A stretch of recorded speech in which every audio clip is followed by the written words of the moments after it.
Just like the punk culture in the 70s, which was loud, subversive, energetic, and all about DIY, Edupunk is about self teaching and learning, it's self starting.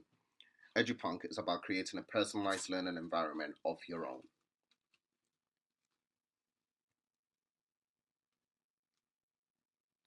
The subversive nature of Edupunk leads to the need to use all available resources to solve problems. Brickology by the French anthropologist Levi Strauss means constructing and creating from a diverse range of available things. This way of thinking has led to hacking and rhizomatic learning.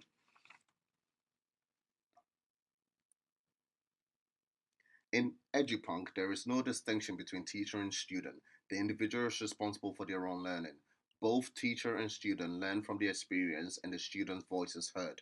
Edupunk shouldn't be seen as a backlash against education, but as a movement against monetizing education.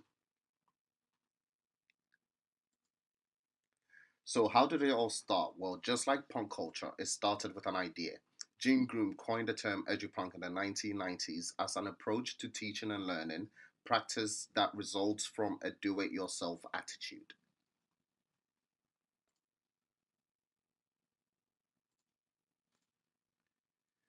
Other researchers drew upon the idea that teaching as a dialogue between student and teacher and the use of digital technology and its capacity to network knowledge.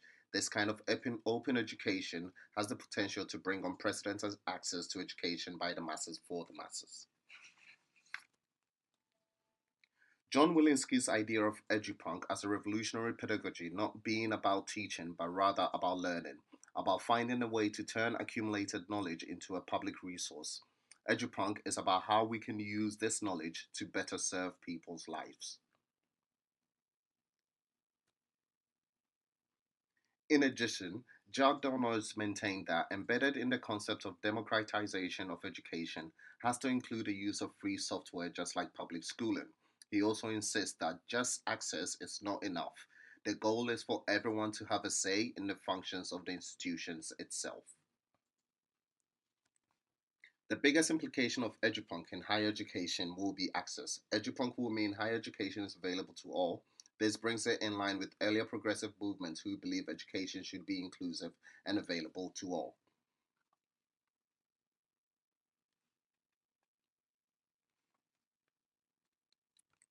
Edupunk's ability to bring unprecedented access to education by the masses for the masses will change the institution of higher education. What's the point of a professor if the student can teach students? If higher education doesn't adjust to the need of the masses, they will become obsolete in the edupunk movement. The teacher becomes the person who facilitates a dialogue with the student, not merely the one who teaches. Responsibility becomes a joint agreement and both participants grow.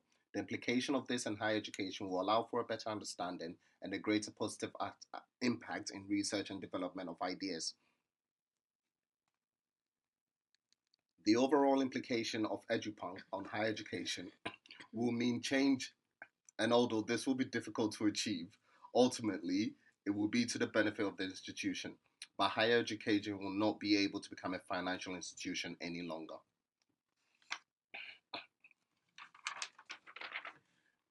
When looking at the pros and cons of edupunk learning theory, both student and educator's perspective need to be taken into account. It rejects the idea that technology being a replacement for social enrichment. The activity of edupunk learning theory includes the use of Lego open source platforms such as blogs and vlogs and reversal of teaching. With the example of using blogs and creating wiki pages, this allows for the participant to be able to access their work long into the future. Whereas if they had been restricted to uploading forms on LMS, such as Moodle, then their access to the discussion and learning platform would be lost as soon as they graduated. In the case of the example of students teaching lecturers about new technology, this lends room pedagogy freedom of how to structure a course, as well as for the use of free sites and apps being student led and flexible to change, in accordance with the needs and the feedbacks of the students throughout their learning.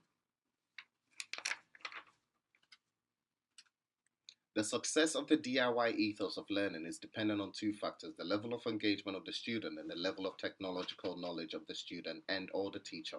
This assumes that all students are able to navigate to a non-traditional system and assumes the same amount of engagement. Doesn't take account of the under 18s who use Twitter or Facebook. This is also the case for the educators.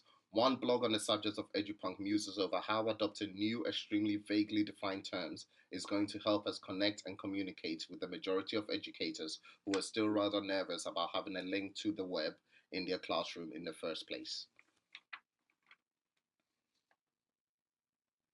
The learning theory of Edupunk has limitless application in higher education across all subjects. It's something which should be stimulated and taught to students. The ability and energy for self-driven learning and instructor to help develop these skills is something which is becoming more and more advantageous and perhaps going back to what universities were originally meant to foster. Although the current structures are rather indoctrinated, having to attend lectures and pass an exam A and B, there has seemed to have been a shift possibly associated with the increased cost of higher education. Sci-Hub, a pirate website which gives access to millions of research as opposed to most universities which have limited access. Not all higher education institutions have the freedom to be able to diversify and learn an environment, nor understand how, nor have the funding to be able to pursue this. Many of the current systems have out-of-hand power to effect cultural change, but as the lecturers, we can encourage that change in class. Consequently, rather than seeing Edupunk as a pure concept or theory, we have to see it as a possible way to foster and strengthen teaching and learning approaches for the future. Teachers will be able to consider the individuality of the learning by integrating different web resources.